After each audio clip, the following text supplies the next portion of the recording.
Luka's going to be out tonight with a left quad contusion. Happened, I believe, in the second quarter of the Miami game. He'll be listed day to day, so we'll see where he is tomorrow.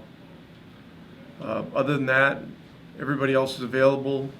Nate Hinton will be active for the first time in his career, and we'll go to war with the guys that we have available. Okay, we're going to start with Callie Kaplan. Callie, go ahead. Hey, Rick. I know you mentioned Luka will be day-to-day, but what's the, concern level that this could extend a couple of games, at least? We don't know. We'll see how he is tomorrow. I don't think this is a long-term thing, but we'll just have to see, how he feels when he gets up tomorrow, and see if tomorrow's going to be a possibility or not. Gotcha. Thanks. Tim McMahon, go ahead. Hey, Rick, I was going to ask you about Luka, so I'll ask you about KP instead. Obviously, he's not playing, but how are things progressing with him? Continue to progress well. He had the longest full court workout that he's had so far this year yesterday.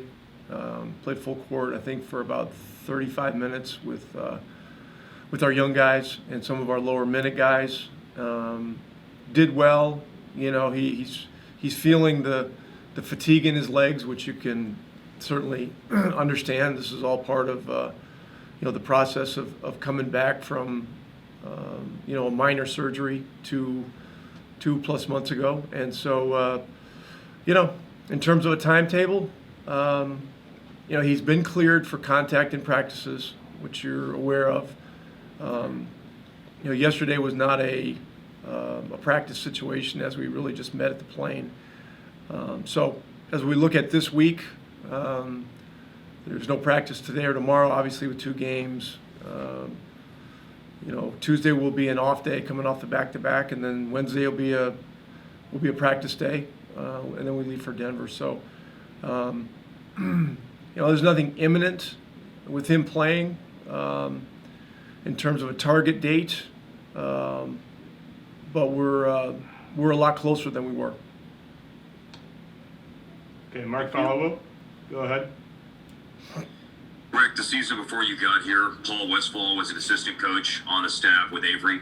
So obviously yesterday's news resonates here as it does all around the NBA world, and I wanted to get your reaction and your memories of your interactions over your time in the league with Westy. Well, wonderful man, tremendous basketball man, really one of the underrated players, one of the all-time underrated players in the game. I mean, you go back and look at what he did in his career. He was All-NBA a bunch of times. He was an All-Star a bunch of times. It was great to see him enshrined into the Naismith Memorial Hall of Fame a year and a half ago. I thought his speech was tremendous. I got to know him.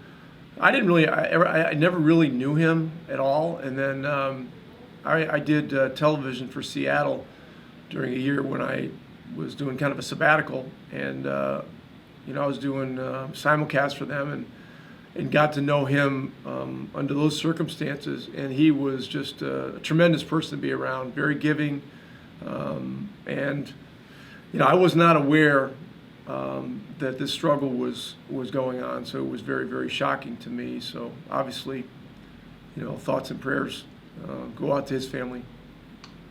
Okay, our last one will be Landon Buford. Landon, go ahead.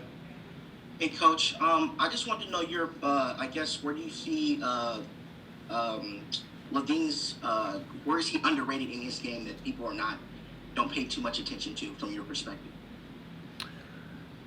Yeah, I think he's an improved defensive player, and he's an underrated playmaker.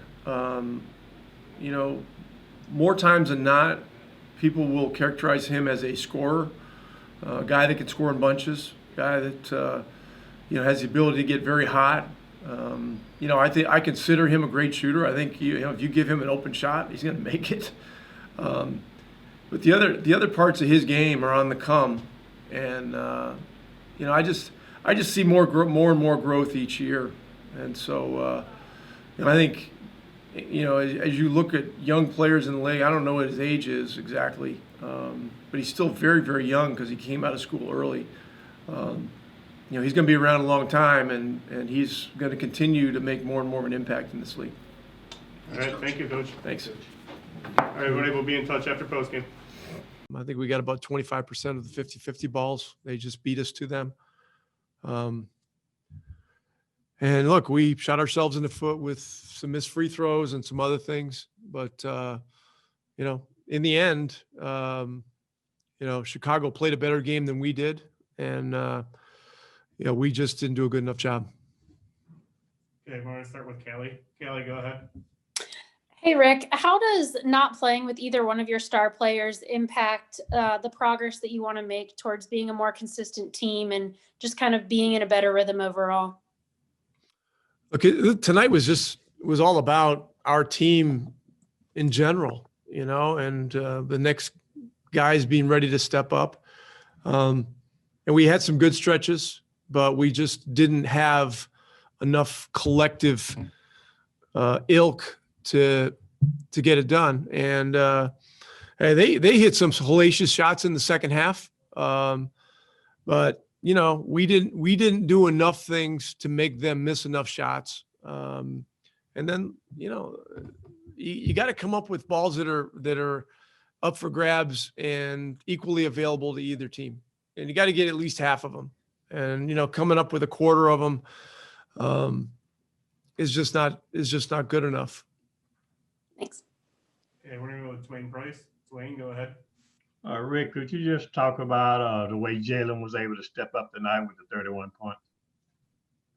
Yeah, listen, Brunson has played very well as a substitute starter in situations where Luka has been out at the point. I had no doubt that he was going to do a good job tonight.